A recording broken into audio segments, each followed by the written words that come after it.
Hello, I'm Dick Dirksen, and I want to talk about our children. As part of my job as storyteller for Maranatha Volunteers International, I travel to 4 continents where Maranatha is busily building or improving campuses of Seventh-day Adventist schools. The United States, India, Ecuador, Mozambique right now. At each school, I meet incredibly gifted teachers, expectant parents, and successful students, many of whom are now sending their own children to the new school we're building. Wherever there's a Seventh-day Adventist school around the world, the church grows, and the economic status of the families improves. And our students, they become leaders in their communities. However, when I come home and share those success stories with friends in the United States, I often see frowns and hear this question. Well, that may be true in the rest of the world, Dick, but here in North America, aren't our children better off in the public schools? Folks give me 4 reasons for that belief. Number 1, public schools are bigger. Number 2, public schools are better academically. Number 3, they're cheaper. And number 4, aren't they more respected than Seventh-day Adventist schools? Those are reasons many of us have heard and used for years. To find out the facts, La Sierra University, my alma mater, with the cooperation of the North American Division Office of Education, is leading a research project that is studying 35,000 students who attend Seventh-day Adventist schools in the United States, Canada, and Bermuda. 35,000. Those are kids in grades 3 through 9 and grade 11. It's one of the largest research studies on Adventist education and the first large-scale study ever done to measure the academic effectiveness of Adventist schools. The study is called CognitiveGenesis. It's already in its 2nd year. There are 2 purposes to that study. Number 1, to determine how students in Adventist schools are doing academically when compared against national norms. Number 2, to find out what factors could be related to their achievement levels. Now, in order to find out how students in Adventist schools are doing, we wanted to compare our students to national norms.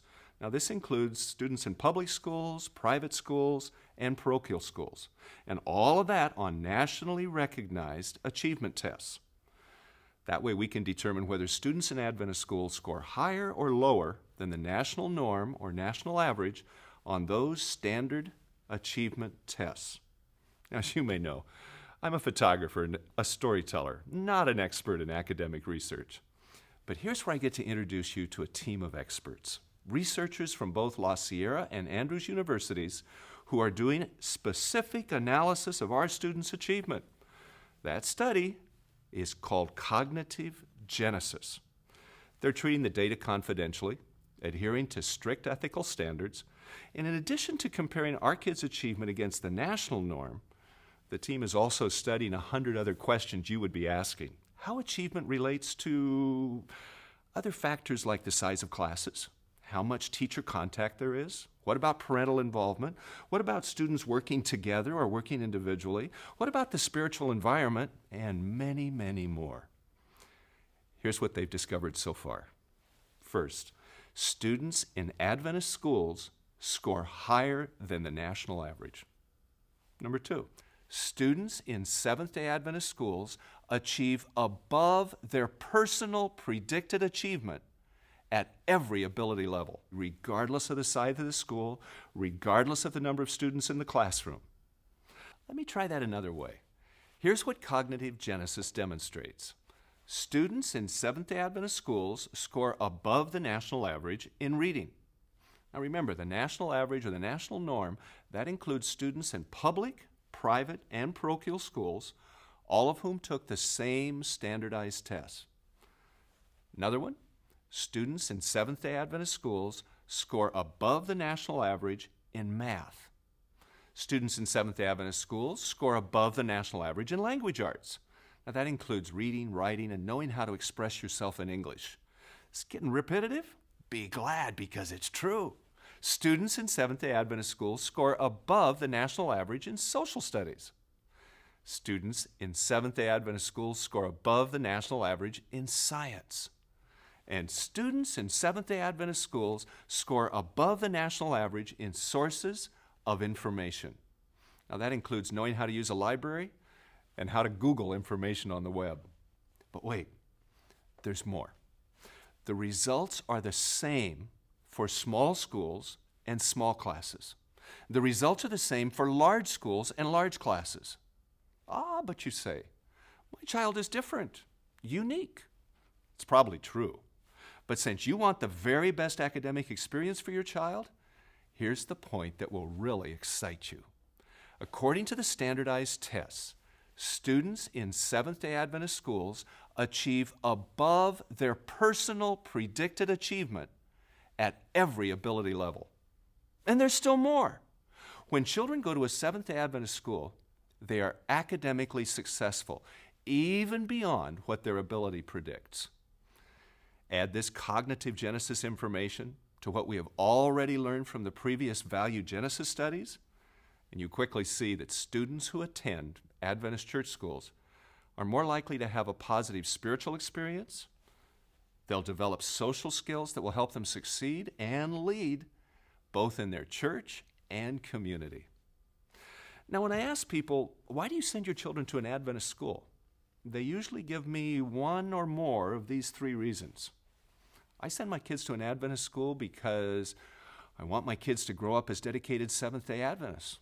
And so I want my children in an Adventist environment all through their school years, a place where our values and our spiritual commitment are modeled and encouraged, a place where faith and learning are integrated.